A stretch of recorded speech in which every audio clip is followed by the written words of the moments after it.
Dan orang yang bermimpi Rasul sallallahu alaihi wasallam tidak harus orang muslim.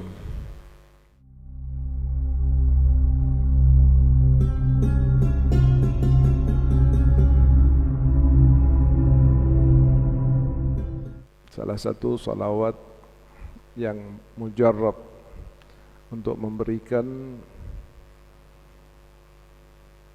ittisal, sambungan ruh dengan Nabi Muhammad SAW adalah salawatur rahmah lil Imam Al-Habib Ali bin Muhammad bin Husain Al-Habsyi radhiyallahu anhu wa an nabihi. Khususnya di malam Jumat ini dawamkan salawat itu. Mudah-mudahan kalian diberi oleh Allah Subhanahu wa taala kemudahan untuk melihat indahnya wajah Nabi Muhammad SAW walaupun hanya di dalam mimpi. Salah satu orang yang akan selamat indal ghargharah wa fil kubur atau di alam barzakh dan selamat di akhirat adalah orang yang pernah bermimpi Nabi Muhammad sallallahu alaihi wasallam. Walaupun itu bukan jaminan. Maksudnya apa?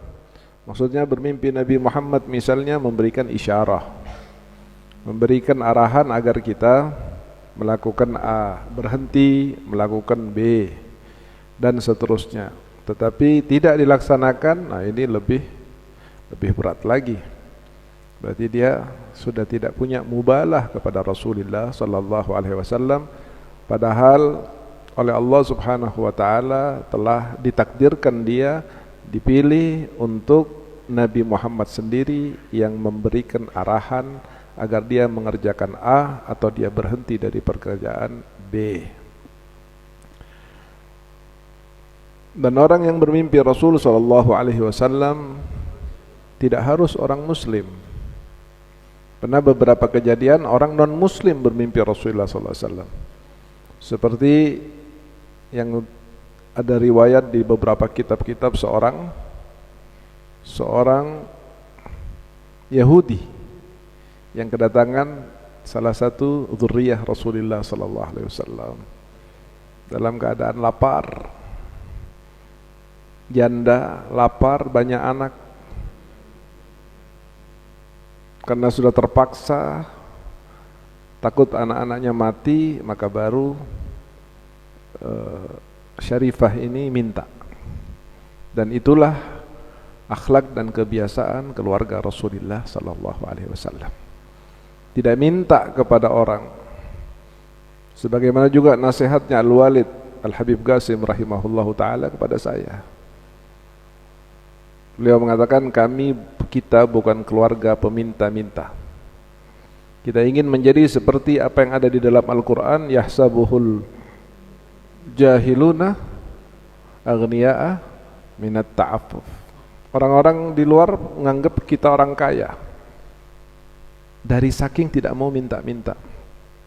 Dan orang yang suka meminta-minta itu di hari kiamat akan datang wajahnya dalam keadaan tulang tanpa daging.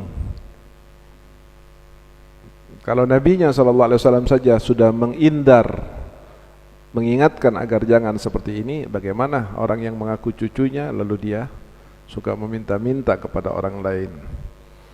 Ja'alanallahu khaira khalafin li khairi salaf. Perutnya lapar, anak-anaknya menangis, khawatir terhadap anaknya, maka ini sudah sampai kepada haddud darurah. Di dalam kaidah dikatakan ad-darurah tubihul ad-darurah. Sudah boleh. Jangankan minta makan babi saja. Kalau seandainya dia tidak punya makanan, ikhtiar kesana kesini nggak dapat, mau ngutang nggak ada yang ngutangin, minta nggak ada yang ngasih, dan dia akan mati. Lalu ada daging babi, maka haddud darurah ini yang kadang-kadang harus kalian pahami. Seringkali orang mengatakan ini darurat-darurat. Lah, darurat itu adalah sesuatu yang hampir menyentuh nyawa kita. Itu baru darurat. Kalau sudah hampir seperti itu, hampir mati, dan dia yakin kalau dia tidak ambil ini dia akan mati, maka baru diperbolehkan dengan catatan. Kalau sudah ma yasuddu batnuh, wajib berhenti, karena kalau diteruskan haram. Misalnya kok enak ini, nambah sesuap lagi lah, tidak boleh. Karena dia makan daging haram itu hanya semata-mata agar dia tidak mati. Kalau makan daging haram, zatnya yang diharamkan oleh Allah boleh, apalagi meminta-minta yang hukumnya cuma makruh. Makruh dengan sangat makruh. Maka dia datang ke satu orang muslim, satu orang ulama, dia bilang, saya kepengen dibantu untuk makan. Saya seorang syarifah, saya keturunan Rasulullah. Katanya si alim tadi, buktinya apa? Kalau ente keturunan, ya saya nggak punya bukti. Tapi ada nasab di rumah dan seterusnya. Sekarang saya nggak punya bukti, saya hanya ingin menyampaikan kebenarannya saja. Oh, nggak bisa kalau nggak ada buktinya. Lalu dia sudah pergi ke satu orang lagi, satu orang Yahudi. Dia mengatakan, saya syarifah, saya cucunya Rasulullah. Saya kelaparan dan saya mau makan.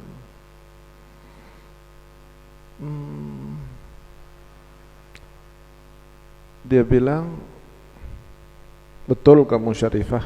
Betul. Ya sudah, ini ambil makanan, diambil. Sama Yahudi dikasihkan. Kadang-kadang Yahudi ini lebih baik dari orang yang mengaku Islam gitu. Kasihkan.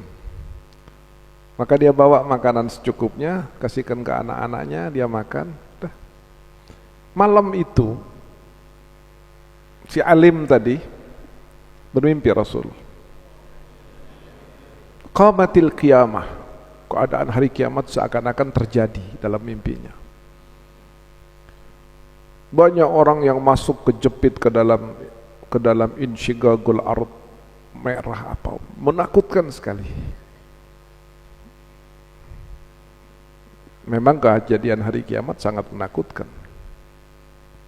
Dikatakan dalam Al-Quran apa? Yauma yuj'alul wildanu syiba. Saking dahsyatnya kejadian yaumul qiyamah itu, sampai-sampai anak baru lahir aja langsung uban. Saking menakutkannya, langsung uban. Dikatakan yauma tadhhalu kullu murdi'atin amma arda'at.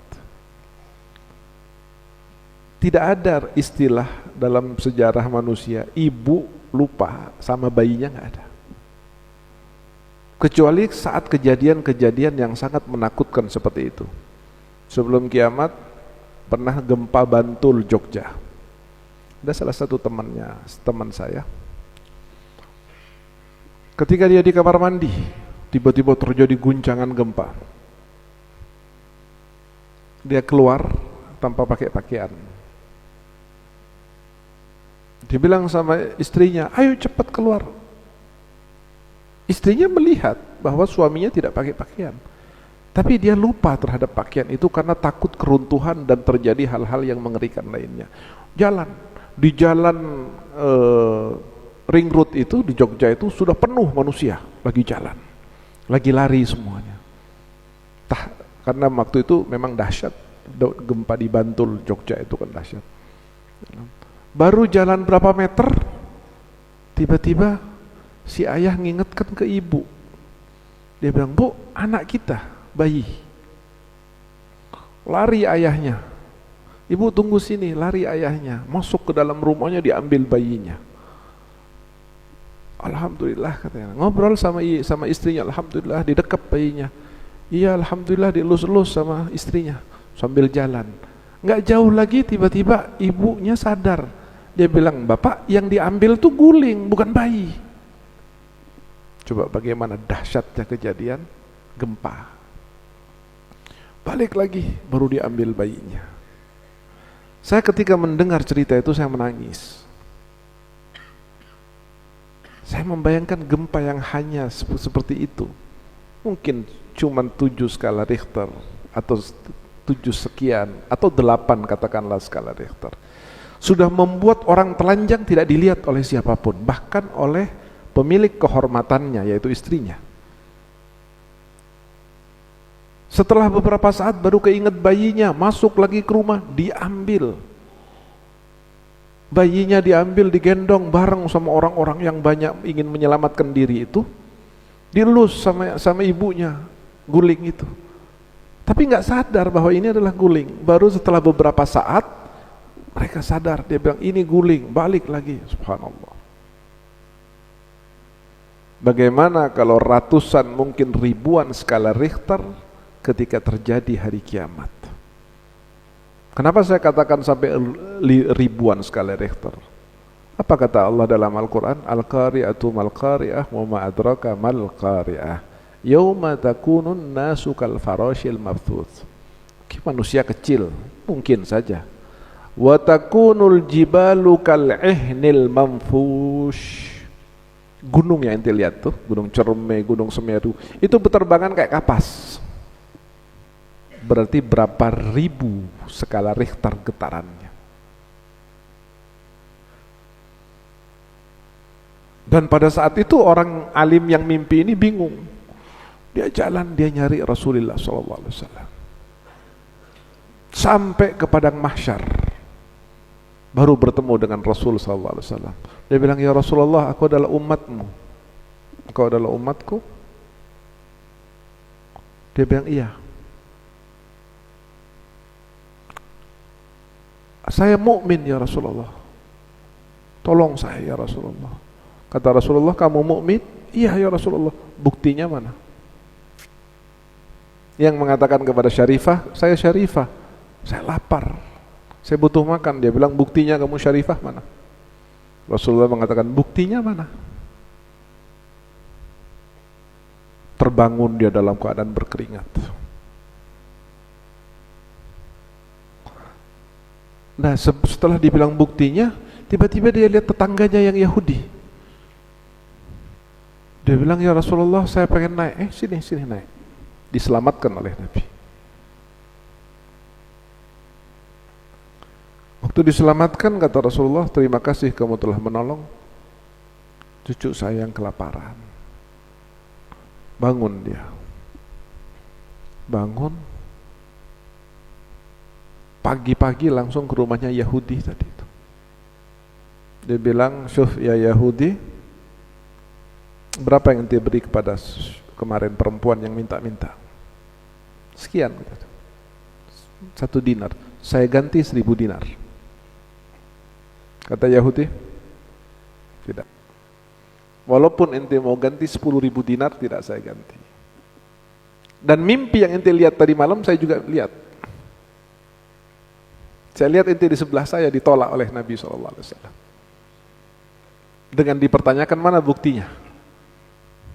Ente tanya kepada Syarifah, mana buktinya? Nabi nanya ke ente, mana buktinya? Sementara setelah dari ente, Syarifah itu datang ke rumah saya. Minta, saya kasih. Dan begitu saya mimpi tersebut, saya bangun, saya dan keluarga mengatakan asyhadu an la ilaha illallah wa asyhadu anna Muhammadan Rasulullah.